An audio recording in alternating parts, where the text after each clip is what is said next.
Hello दोस्तों, कैसे हो आप सभी लोग। फिर से स्वागत है आपका आपके ही YouTube channel I paper classes में। और दोस्तों, जैसे कि आप सभी लोग जानते ही हैं कि मैं DFCCL के एग्ज़ाम से रिलेटेड उसके पर्पज़ से मैं आपकी तैयारी करा रहा हूं। तो दोस्तों, मैंने इसमें आपके सिलेबस से इकोनॉमिक्स एंड मार्केटिंग का सेक्शन उठाया हुआ है दोस्तों, और उसकी वीडियो मैं कंटिन्यू आपके लिए लेकर आ रहा हूँ। ठीक है ना दोस्तों। तो आज जो मैं दोस्तों एक नए टॉपिक के साथ में आपके सामने लेकर आया हूँ, इसमें दोस्तों आज हम करेंगे दोस्तों बैंकिंग। क्या है दोस्तों? बैंकिंग के पर्पज़ से जो दोस्तों सारे क्वेश्चन आएंगे वो हम सारा कुछ हम अपनी इन वीडियो में कवर अप करेंगे। और साथ ही में अपने DFCCL के एग्ज़ाम की तैयारी को दोस्तों अच्छे तरीके से, चाहे वो DFCCL का हो, ये नहीं है कि बैंकिंग DFCCL के एग्ज़ाम में आनी है, बट प्रायोरिटी DFCCL के लिए, बाकी सभी एग्ज़ाम के लिए भी दोस्तों इंपॉर्टेंट है। ठीक है ना, क्योंकि कहीं से अलग तो आने का नहीं दोस्तों। रेलवे के लिए बैंकिंग अलग आएगी, क्या फिर ग्रुप डी के एग्ज़ाम के लिए बैंकिंग अलग आई, या NTPC के एग्ज़ाम के लिए नहीं दोस्तों, सब सेम में होती है। सभी के क्वेश्चन एक जैसे बनते हैं। बस थोड़ा सा दोस्तों क्या होता है, किसी में सिलेबस दोस्तों दिया हुआ था, मेंशन किया हुआ था कि हाँ ये क्वेश्चन पूछे जाएंगे इस तरीके का इंडिविजुअली, और किसी में दोस्तों लिखा होता है कि इकोनॉमी भी आएगी। ठीक है ना। तो दोस्तों आज का सेक्शन है हमारा बैंकिंग। तो दोस्तों वीडियो स्टार्ट करने से पहले आप हमारे चैनल को सब्सक्राइब जरूर कर लेना, बस आपसे यही रिक्वेस्ट है। ठीक है ना। देखिएगा दोस्तों, बैंकिंग की स्टार्टिंग होती है दोस्तों कब से? जब ब्रिटिश काल का टाइम होता है। कब से दोस्तों? 1770 से पहले पहले। ठीक है ना दोस्तों। कब? 1700 के टाइम पे अपने दोस्तों क्या होती है दोस्तों, बैंकिंग की स्थापना होती है।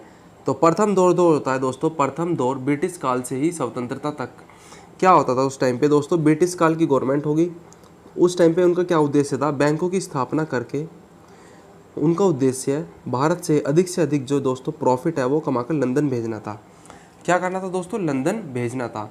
देख लो दोस्तों किस तरीके के वो चाल खेलते थे। इस उद्देश्य से उन्होंने दोस्तों क्या किया था? बैंकों की स्थापना की थी।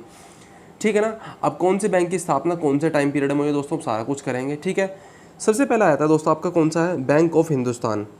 ठीक है ना दोस्तों, ये क्रम है बाकायदा अच्छे इंक्रीजिंग ऑर्डर में। ठीक है, उसी के बेसिस पे हम दोस्तों सारा कुछ करेंगे। बैंक ऑफ हिंदुस्तान, इसकी स्थापना कब होती है दोस्तों? 1770 में। कब होती है दोस्तों? 1770 में। ठीक है ना। जनरल बैंक ऑफ इंडिया, इसकी स्थापना होती है दोस्तों 1786 में। ठीक है। यूनियन बैंक, जैसे आपने देखा भी होगा आजकल, क्या है? 1839 में। देख लो कि दोस्तों कितना पुराना बैंक है। और इलाहाबाद बैंक, जिसका मर्ज दोस्तों हो गया है, क्योंकि दोस्तों कुछ बैंकों का मर्जर भी हुआ, सारा कुछ मैं आपको बताऊंगा। ठीक है ना दोस्तों, थोड़ा सा धैर्य रखिए और बने रहिए वीडियो में। इलाहाबाद बैंक की स्थापना होती है दोस्तों 1865 में। अगर आपसे क्वेश्चन पूछ लिया जाए कि इलाहाबाद बैंक की स्थापना कब हुई थी, तो क्या बताओगे दोस्तों? 1865 में। और अवध वाणिज्यिक बैंक, इसकी स्थापना होती है दोस्तों 1881 में। कब होती है दोस्तों? 1881 में। अब देखिए ज़रा, जो इसमें नोट्स लिखा हुआ है उसके बारे में ज़रा पढ़िए और गौर से समझिए। प्रथम भारतीय बैंक, परंतु यह बैंक वर्ष 1958 में बंद हो गया। ठीक है, प्रथम भारतीय बैंक था ये, जो है ना दोस्तों, कब हो गया था? 1958 में बंद हो गया था। ठीक है ना। तो ये तो हो गया दोस्तों यहाँ तक का हमारा। अब आगे देखिएगा दोस्तों, आगे आप अपनी स्क्रीन पर देख पा रहे होंगे क्या क्या है इसमें दोस्तों। अब आ जाता है कौन सा बैंक दोस्तों, अब जो अब चल रहे हैं, पंजाब नेशनल बैंक। क्योंकि मैंने आपको बताया था कि मैंने इसमें सारा कुछ ईयर वाइज इंक्रीजिंग ऑर्डर में सारा लिया हुआ है, तो इसी बिहाफ पे। ठीक है। तो पंजाब नेशनल बैंक की स्थापना 1894 में होती है। ठीक है। कुल मिलाकर से कहने का मतलब मेरा ये है कि ये जो पंजाब नेशनल बैंक है हमारे RBI बैंक से भी बहुत पुराना है। ठीक है, RBI बैंक से भी बहुत पुराना। इस बैंक के जो संस्थापक थे दोस्तों, इस बैंक के संस्थापक थे दयाल सिंह मजीठिया और लाला हरिकिशन लाल। ठीक है ना, लाला हरिकिशन। ठीक। तो पंजाब नेशनल बैंक के संस्थापक कौन थे दोस्तों? PNB के दयाल सिंह मजीठिया और लाला हरिकिशन लाल। ठीक है। तो ये तो हो गया दोस्तों हमारा कौन सा? Punjab national bank. अब देखते हैं दोस्तों कौन सा था दोस्तों? PNB। क्या नाम है इसका? PNB। अब आ गया दोस्तों RBI। क्या है दोस्तों? RBI, बैंकों का बैंकर जिसे बोलते हैं दोस्तों, RBI। तो RBI reserve bank of India, इसकी स्थापना होती है दोस्तों 1935 में। कब होती है दोस्तों? 1935 में होती है। अब क्वेश्चन आपसे अगर ये पूछ लिया जाए कि जो RBI की स्थापना है कौन से आयोग की सिफारिश पर हुई थी दोस्तों, तो ये हुई थी दोस्तों यंग हिल्टन आयोग की सिफारिश पर। किसकी सिफारिश पर दोस्तों? यंग हिल्टन आयोग की सिफारिश पर। यंग हिल्टन आयोग की सिफारिश पर। ठीक है ना।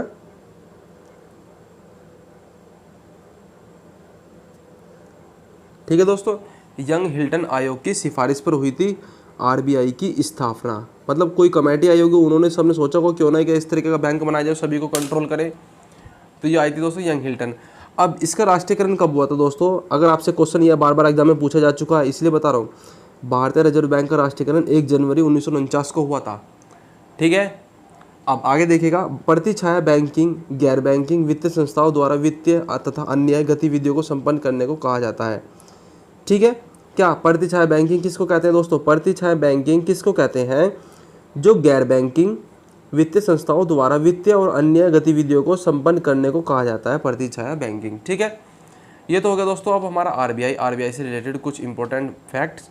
आगे चलते हैं हम दोस्तों, अपनी स्क्रीन पर देख पा रहे होंगे जैसे कि आप, इसमें क्या होता है दोस्तों आगे, अब बैंकों के प्रकार किस तरीके से, जो अनुसूचित बैंक हैं वो कौन से हैं, गैर अनुसूचित बैंक कौन से हैं, और पब्लिक सेक्टर वाले बैंक कौन से हैं।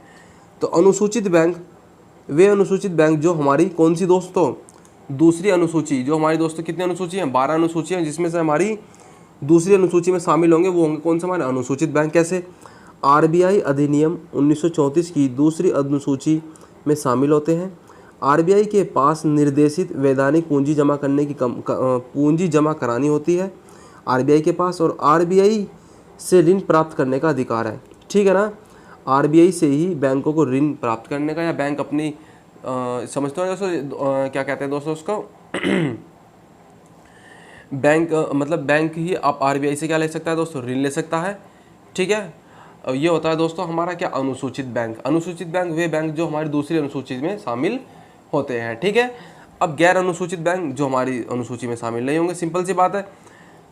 ठीक, बैंकों को भी निर्देशित वैधानिक पूंजी आरबीआई के पास जमा करने की बाध्यता नहीं है। जो बैंक होते हैं उनको निर्देशित वैधानिक पूंजी जो है ना आरबीआई के पास जमा करने की मर्जी नहीं है। ठीक है ना, वो अपनी मर्जी से चल सकते हैं। कहने का मतलब इसका ये है, केवल विशेष परिस्थितियों में ऐसा कर सकते हैं, केवल विशेष परिस्थितियों में आरबीआई से आर्थिक सहायता प्राप्त कर सकते हैं। वो कौन से बैंक होते हैं दोस्तों? गैर अनुसूचित बैंक होते हैं। ठीक है ना, जो बैंक मतलब आरबीआई के पास अपनी वैधानिक पूंजी जमा करनी हो तो होता था क्या, अनुसूचित बैंक, और दूसरे होते हैं दोस्तों जो इस तरीके का नहीं करते, गैर अनुसूचित बैंक। ठीक है दोस्तों, अब ये तो हो गया हमारे यहाँ तक का। आगे देखिए अपनी स्क्रीन पर, सार्वजनिक बैंक, पब्लिक सेक्टर वाले बैंक और क्षेत्रीय ग्रामीण बैंक। कौन से दोस्तों? पब्लिक सेक्टर वाले बैंक और क्षेत्रीय ग्रामीण बैंक। पब्लिक सेक्टर वाले बैंक किस तरीके होते हैं? जो बैंक का स्वामित्व सरकार के अधीन होता है वो तो होते हैं दोस्तों पब्लिक वाले। इन्हीं बैंकों को राष्ट्रीयकृत बैंक भी कहा जाता है। ठीक है ना, इन्हीं बैंकों को राष्ट्रीयकृत बैंक भी कहा जाता है। जैसे हमारे ये हो गए दोस्तों, मैंने आपको बताया था ऊपर कौन कौन से बैंक की स्थापना वर्ष कब कब थी। पंजाब नेशनल बैंक हो गया, इलाहाबाद बैंक हो गया, आंध्रा बैंक हो गया, कैनरा हो गया, सिंडिकेट हो गया। दोस्तों इस तरीके के बैंक होते हैं हमारे, कितने पब्लिक सेक्टर वाले बैंक होते हैं। ठीक है ना दोस्तों, अब इनको तो आपने देखा होगा मोदी गवर्नमेंट्स में कई बार बैंकों का मर्जर हुआ है। तो दोस्तों बैंकों का मर्जर होते होते ही बैंकों की संख्या क्या हो गई दोस्तों, वो भी कम हो गई है। वो सारा कुछ हम पढ़ेंगे दोस्तों। ठीक है ना, अब देखिए दोस्तों क्या है, आरआरबी, रीजनल रूरल बैंक, क्षेत्रीय ग्रामीण बैंक। यह अनुसूचित वाणिज्यिक बैंक राज्यों में क्षेत्रीय स्तर पर कार्य करते हैं। अनुसूचित वाणिज्यिक बैंक जो है ना दोस्तों इस तरीके के, ये किस में कार्य करते हैं? क्षेत्रीय स्तर पर कार्य करते हैं। ठीक है, तो ये हो गया दोस्तों बैंकों के टाइप्स, किस तरीके के बैंक, अनुसूचित बैंक, गैर अनुसूचित बैंक, सार्वजनिक क्षेत्र बैंक और क्षेत्रीय ग्रामीण बैंक। ठीक है दोस्तों, अब आगे देखते हैं दोस्तों। अब आया था हमारा दोस्तों, ये तो हो गया हमारा पहला दौर, जिस टाइम पे क्या होता दोस्तों, अंग्रेज आए थे, अंग्रेजों ने अपने हिसाब से बैंकों की स्थापना करी थी। अब देखिए आप दोस्तों दूसरा दौर क्या आता है दोस्तों, जो हमारे वाणिज्यिक बैंक थे, कॉमर्शियल बैंक थे दोस्तों, उसमें सामाजिक उत्थान की प्रक्रिया में सहायक नहीं हो पा रहे थे। क्या कहने का मतलब है, जो हमारे कॉमर्शियल बैंक थे दोस्तों, जो हमारे सामाजिक जो कुछ भी मतलब किस तरीके की प्रक्रिया होगी उसमें जो है ना दोस्तों वो अपने अच्छे तरीके से क्या थे, सहायक नहीं हो पा रहे थे, मतलब उस पर सहायक नहीं हो पा रहे थे। तो दोस्तों क्या होता है, देश में ठीक है दोस्तों, देश में या देश के 14 बैंकों के पास देश की लगभग 80% पूंजी थी। मतलब कितने बैंक थे दोस्तों, 14 बैंक थे हमारे, उनके पास में कितनी पूंजी थी दोस्तों, पूरे देश की 80%। तो 14 बैंकों के पास देश की लगभग 80% पूंजी थी। इन बैंकों पर केवल कुछ परिवारों का ही कब्जा था। कुल मिलाकर जो राजा रजवाड़े होते थे, आई थिंक उनका ही कब्जा होगा। तो और जनमानस को बैंकों से कोई मदद नहीं मिल सकती थी। क्या मतलब, और जनमानस को बैंकों से कोई मदद नहीं मिल पा रही थी। इस तरीके का जब दोस्तों इस कंडीशन बन गई थी कि कॉमर्शियल बैंक जो है ना सामाजिक उत्थान की प्रक्रिया में एक तो सहायक नहीं हो पा रहे थे, सहायता नहीं कर पा रहे थे। और साथ ही में दोनों दोस्तों 14 बैंकों के पास में दोस्तों मैक्सिमम से मैक्सिमम 80% जो दोस्तों हमारी जो कैपिटल थी, जो हमारी जो पूंजी थी, वो उनके पास में रिजर्व थी और उन पे दोस्तों बड़े बड़े परिवारों का ही कब्जा था। ठीक है, तो अब जब ये कंडीशन आई तो दोस्तों क्या हुआ, कृषि, लघु उद्योग, छोटे व्यापारी और आम लोगों को बैंकिंग से जोड़ने के लक्ष्य के साथ बैंकों का राष्ट्रीयकरण किया गया था। मतलब समझ में आया दोस्तों, बैंकों का राष्ट्रीयकरण किस लिए किया गया था? बैंकों का राष्ट्रीयकरण किया जाता है दोस्तों 1949 में। ठीक है, कब किया था दोस्तों? 1949 में दोस्तों इसकी घटना स्टार्ट हो जाती है, तब से स्टार्ट होती है। फिर 1949 में, फिर 1969 में, फिर दोस्तों 1980 में, तो ये चलता रहा। ठीक है ना दोस्तों, ये चलता रहा। ठीक है ना, कृषि, लघु उद्योगों, छोटे व्यापारी, आम लोगों को बैंकिंग से जोड़ने के लिए। ठीक है, अब राष्ट्रीयकरण का इसका जो दोस्तों अर्थ क्या होता है, कहने का मतलब इसका क्या है? ये राष्ट्रीयकरण का अर्थ होता है इन बैंकों की संपत्ति का संचालन जो होता है ना दोस्तों, केंद्र सरकार के द्वारा किया जाने लगा। ठीक है ना, इन पर दोस्तों किसका मतलब, ये किसके अंडर में आ गया, इन पर किसका अधिकार हो गया दोस्तों? ये हो गया हमारा कौन सी?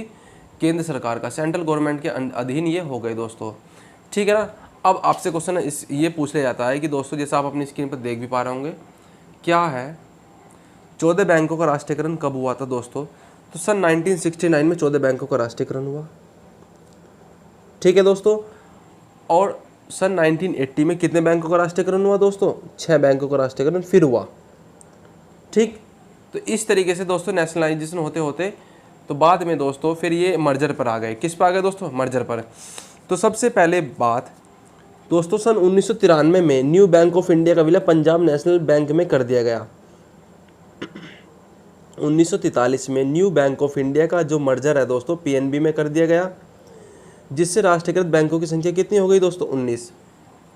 कितनी हो गई दोस्तों? 19। तो दोस्तों 14 बैंकों का राष्ट्रीयकरण कब हुआ था? सन 1969 में।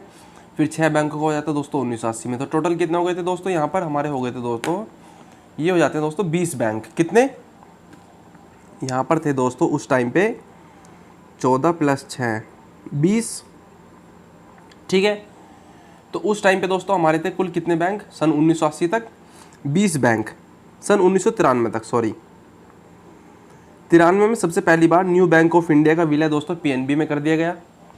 तो उसी के हिसाब से दोस्तों एक बैंक कम हो गया, क्योंकि जब एक में मिल गया एक जाके तो दोस्तों एक तो कम होना ही था। तो कुल मिलाकर दोस्तों उस टाइम पे दोस्तों कितनी थी सन 1993 में बैंकों की संख्या? 19। ठीक है, अब दोस्तों हाल ही फिलहाल में जैसे आप देख पा रहे हो अपनी स्क्रीन पर 2019 से 2020 में किन किन बैंकों का विलय कौन से बैंकों में हुआ और कितने बैंक रह गए। 2019 से 2020 को निम्न बैंकों का विलय हुआ है। कौन कौन से दोस्तों, वो देखते हैं अपनी स्क्रीन पर।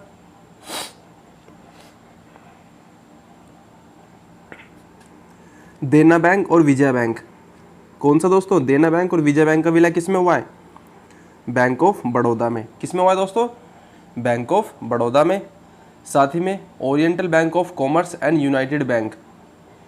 ओरिएंटल बैंक ऑफ कॉमर्स और यूनाइटेड बैंक का किस में हुआ दोस्तों? पीएनबी में। दोस्तों इनकी मेरे पास में ट्रिक भी है, अगर आप कहोगे तो मैं इसकी ट्रिक भी प्रोवाइड करा दूंगा। ठीक है ना, क्या कर रहा हूँ दोस्तों, इसकी मेरे पास में ट्रिक भी है। जैसे पीएनबी अब यूनाइटेड हो गया, पीएनबी ओबीसी के साथ यूनाइटेड हो गया। क्या कह रहा हूँ दोस्तों? पीएनबी ओबीसी के साथ यूनाइटेड हो गया। इस तरीके की दोस्तों मैंने ट्रिक बनाई हुई है, अगर आपको याद नहीं होती है दोस्तों मुझे कमेंट बॉक्स में बता दें, मैं आपको बता दूंगा। सिंडिकेट बैंक का दोस्तों कैनरा में, इलाहाबाद बैंक का दोस्तों इंडियन बैंक में, और आंध्रा बैंक और कॉरपोरेशन बैंक का दोस्तों यूनियन बैंक ऑफ इंडिया में। ठीक है ना, तो दोस्तों ये हो गया हमारा मर्जर। कुल मिलाकर ये दोस्तों थे हमारे कितने बैंक? 1 2 3 4 5 6 7 8 बैंकों का मर्जर दोस्तों हुआ है हमारा इन बैंकों में, जैसे कि आप देख भी पा रहे होंगे साइडों में। ठीक है, तो दोस्तों जब 8 बैंक हमारे क्या हुए? मर्ज हो गए, तो कुल मिलाकर अब जो दोस्तों बचते हैं सार्वजनिक क्षेत्र के पब्लिक सेक्टर के बैंकों की संख्या दोस्तों अब रह जाती है 12। कितनी? 12।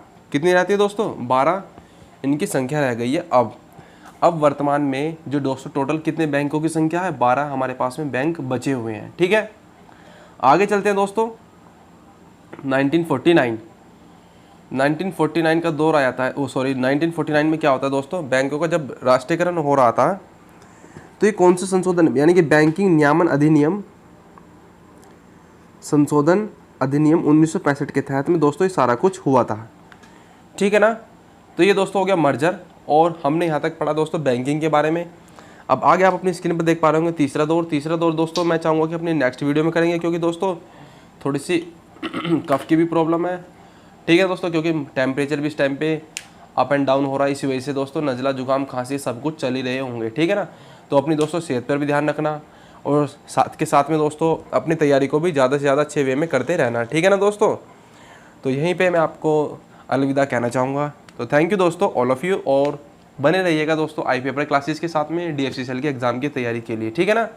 DFCCL हो, चाहे आपका रेलवे हो, चाहे किसी भी तरीके का एग्ज़ाम हो दोस्तों, उस सभी के लिए ये बैंकिंग के जो सिलेबस मैं आपको करा रहा हूँ दोस्तों, इकोनॉमिक्स एंड मार्केटिंग का, ये सभी एग्ज़ाम में आएगा, ठीक है ना दोस्तों। Thank you all of you.